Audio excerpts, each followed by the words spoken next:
January 11th, it's over, and this is very important for the low income and, of course, fixed income beneficiaries. I have all the details and what you need to know right here in the video, so let's get right into it. All right, January 11th is rapidly approaching, and this is definitely a date we need to watch very closely. And of course, we also need to watch the announcements out of the administration because this is going to directly impact the low income and fixed income beneficiaries and millions of these people. Therefore, we got to watch this announcement very closely and what is ending on January 11th. That's what I want to talk about right here in the video, so let's get right into it. However, really fast before we do, thank you so much for joining me. If you're new here or if you haven't done so yet, please make sure to subscribe by hitting the button right down below the video, as it's totally free to do so, and because I am your one and only daily advocate, I'm here for you right by your side each and every day, watching all this new information, watching all the announcements, reports, and everything else coming out, doing all the necessary research, and breaking it all down right here in these short videos so you can stay updated with what is actually going on, and most importantly, how it's going to impact you, your money, your benefits, your lifestyle,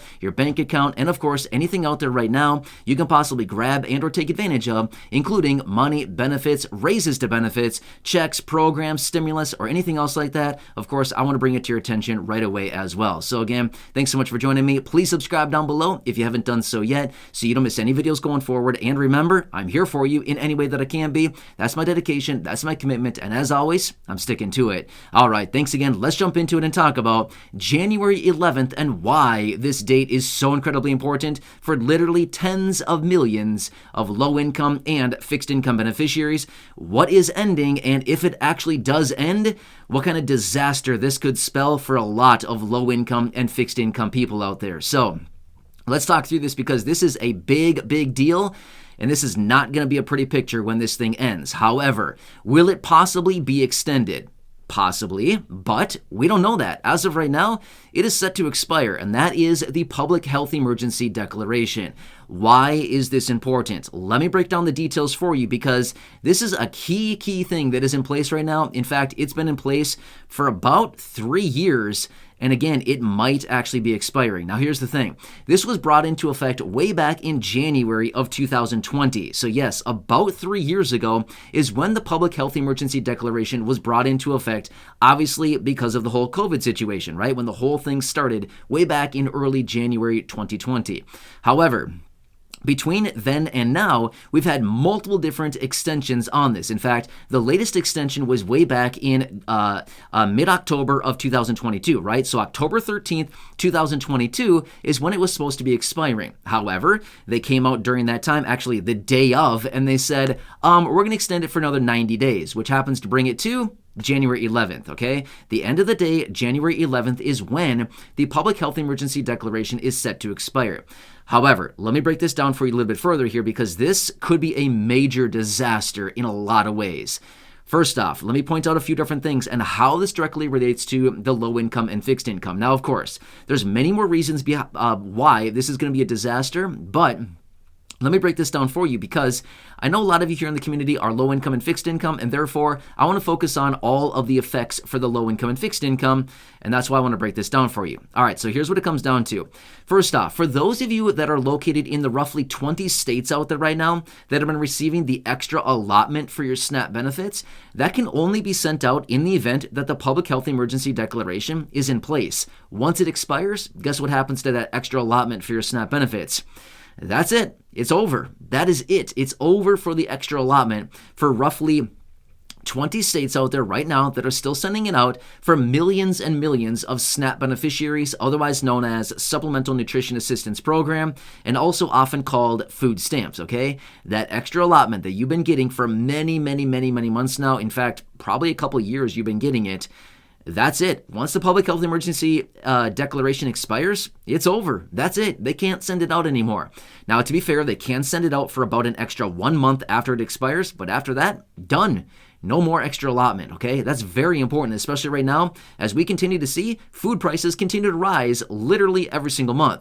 Well, is that the best solution right now to see food benefits evaporating for the low income? Not a good thing, right? Okay, so that's number one.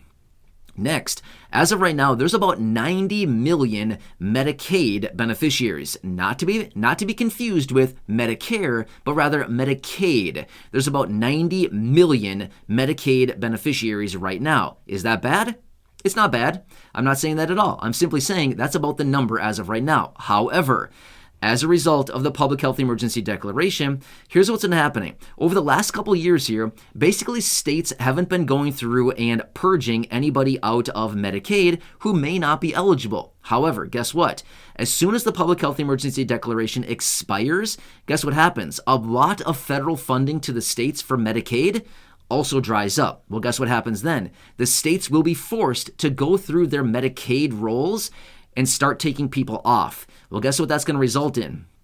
As of right now, the numbers are pointing toward over 15 million people will be losing Medicaid coverages when this expires. Again, this is across the entire country. That's a lot of people. So that the roughly 90 million people receiving Medicaid coverages right now, about 15 million of them plus, 15 million plus low-income people that are receiving these benefits right now could be completely cut off because they'll be forced to go through their Medicaid rolls and say, sorry, you might not be completely eligible. You're losing benefits, okay? Not good. Is this a good time of year and a good time right now when the low income and fixed income are struggling and everybody is, barely scraping by or realistically not even scraping by to all of a sudden remove 15 plus million people from Medicaid? And then on top of that, the cherry on top is the reduction to SNAP benefits. Again, not good. This is all because of the public health emergency declaration being in place. However, to be fair, they may extend it out yet again, but we can't bank on that. I'm just going to say that right now. We cannot bank on that. When this thing expires, when this cancels, it's not going to be pretty for a lot of low-income people. And again, just like always, surprise, surprise, the low-income and the fixed income get the short end of the stick. Why does that always happen? Seriously, does anybody else ask that, or is it just me? Why does that always happen every single time? The low-income and fixed income seems like every single time we always get the short end of the stick. Why does that happen? You know what I mean? It just gets really old and really tiring and just really annoying after a while. You know what I mean? So that's what it's coming down to. Now again, whether they extend it out or not, there will be a day when this does actually expire, and it's not going to be good. For the reasons I just laid out for you, it's not going to be good. Now, however, let me point this out as well. Over the last couple months here, we have seen increasing cases of COVID, right? I mean, we've talked about this a little bit before. I don't spend a ton of time talking about this, but we have seen some increasing cases of COVID. So maybe this would be the reason that they could justify extending it out yet again. Or maybe because we're literally in the middle of winter, it's like super cold out, and again, they might be able to find some good reasons to extend it for those reasons. There's a whole different variety of reasons why they could extend it out, or realistically, they don't even need an excuse. They can just extend it out if they want to. Another 90 days on top of this would bring us to about, what would that even be? Maybe like mid-April, is that right? Yeah, about mid-April. So roughly, about mid-ish April time would be another 90 days or so. That'd get us out of the woods on a lot of different things, right? Especially the cold for the vast majority of us, right? Or at least the deep cold that we're currently in now. So anyway, these are some key factors that we need to watch going forward, because this announcement, it needs to come out soon, okay? So here's the thing. Generally, over the last several months here, realistically, the last year or so, last year and a half or so, that they've continued to extend this out, usually the day of or the day before the expiration, they come out and say, we're going to extend it out again.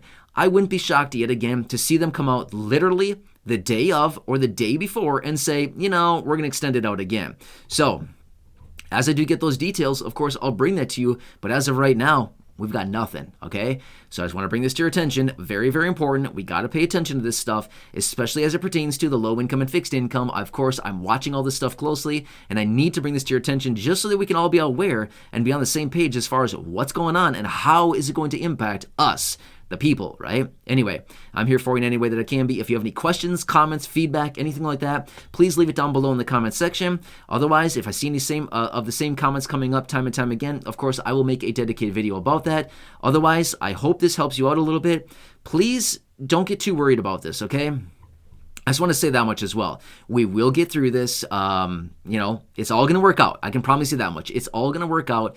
Again, I'm not here to instill fear in people. I just want to let you know what's going on and what we need to be aware of, because this is very important. And like I said, you can see it from the numbers that I gave you. This is going to impact tens of millions of low-income people. Again, what's the real number? Well, 15 plus million Medicaid beneficiaries, and a lot of those are probably also receiving SNAP benefits. I mean, we could be talking 20 million people, easily, without a doubt, 20 million plus people, easy. Probably more than that even, right? So anyway, I'm here for you. Please subscribe down below if you haven't done so yet.